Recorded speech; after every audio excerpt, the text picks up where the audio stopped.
So the other day, this came in the mail. It's a collector's box set of the director Stanley Kubrick. Right here at the front of the pack, we have the film The Shining, which is an adaptation of a Stephen King novel of the same name.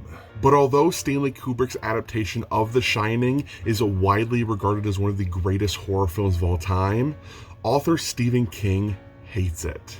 Stephen King hated this film so much, he went on to develop his own mini-series of his own source material, and though it was closer to the actual writing itself, it wasn't regarded as highly to fans. I got to thinking a lot about The Shining, its mini-series, and its eventual sequel in 2019's Dr. Sleep, and I thought to myself, is Stephen King the most adapted writer of all time?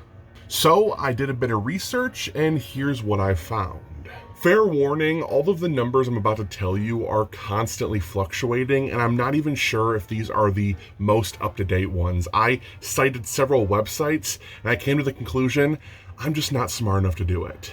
But anyways, since 1976, writer Stephen King has had roughly 68 major motion picture adaptations of his work. But not even included in that number are the 13 made-for-TV movie adaptations of King's work.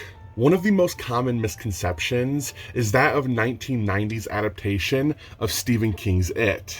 This is in fact a two-part miniseries, the first part focusing on the kids and the introduction of Pennywise. The second part takes place 27 years later and focuses on the adults and the reappearance of Pennywise. The reason why this misconception exists in the first place is because since the initial airing, this has really been shown in back-to-back parts, so it really just feels like a 3-hour movie and not a two-part miniseries. So you can kind of look at it both ways, but technically, who really cares? But since we are speaking about this miniseries, since 1979, there have been 16 TV series and miniseries adapted from Stephen King's work. So like I said at the beginning, I don't have these numbers exact. They're always fluctuating, but you can kind of get a rough estimate of how much of Stephen King's work has been adapted.